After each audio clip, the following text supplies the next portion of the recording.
Hi, welcome back to your stable friend. So let's jump right into this week's topic. I guess I have to eat my words. I've got some words to eat. This past week was Derby week, the Kentucky Derby we're talking about. And I do have a horse in this race, pardon the pun. I have ex-racing horses. I have off-the-track thoroughbreds. I have an off-the-track Arabian. So I do know a little bit about what I speak.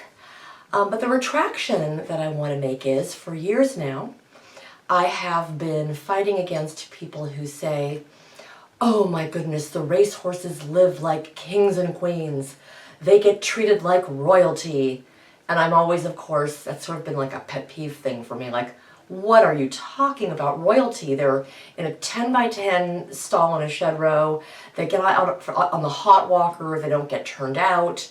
They don't get to allogroom with their friends. They live a life. And they're so young. They've had their childhood stripped away from them, etc., etc. But I have to agree, finally, that you are right. If you've been one of those people that have said that racehorses live like royalty, get treated like royalty, I have to say you're right. I thought a lot about it. And I, for one, have watched The Crown and many other, I actually love the topic of the royals, and I've seen many of the Tudors and all of the different things about all of the different kings and queens, and I'm fascinated by that. And I was drawing the conclusions this week, and you are right.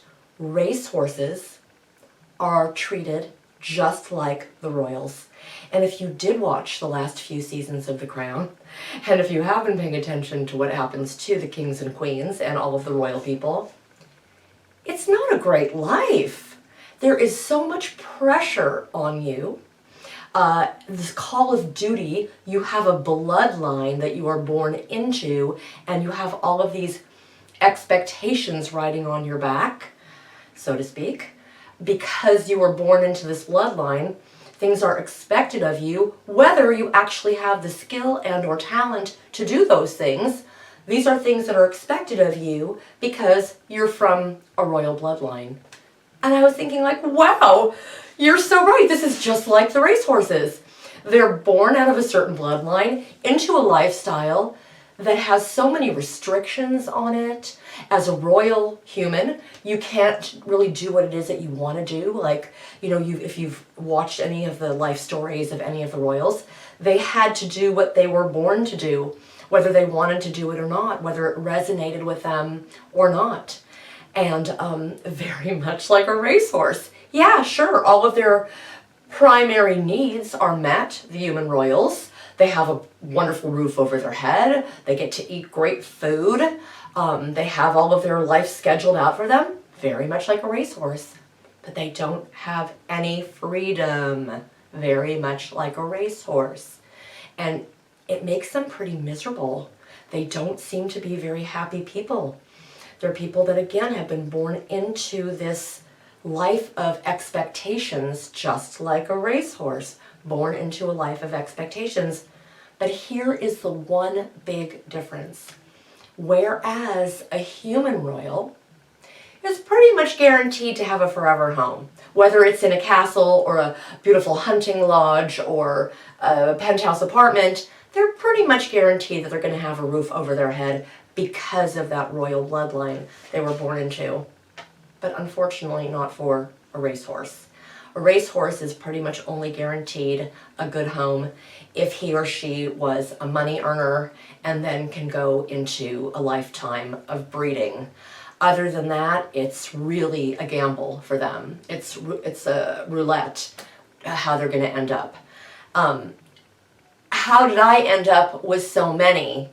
For cheap to no money spent on them, people were more than happy to give them away, and if they hadn't given them away, they were going to go somewhere not good, even with their amazing royal bloodlines, like my mare Mercy, aka her racing name was Mert. She is a great-great-great-granddaughter of Secretariat, and she was probably about 5 minutes away from getting onto a truck going to a very bad place. ending up possibly on somebody's dinner plate because of some injuries that she sustained. And she did not want to run. So she was like one of those royals that's, born into it, that doesn't want to have anything to do with, the purpose that they were born for. And so she got discarded, even with those beautiful, amazing bloodlines, and she's quite striking looking as well. No one even wanted to bother breeding her. So those of you who romanticize and glamorize the life of a racehorse, let's be honest about it.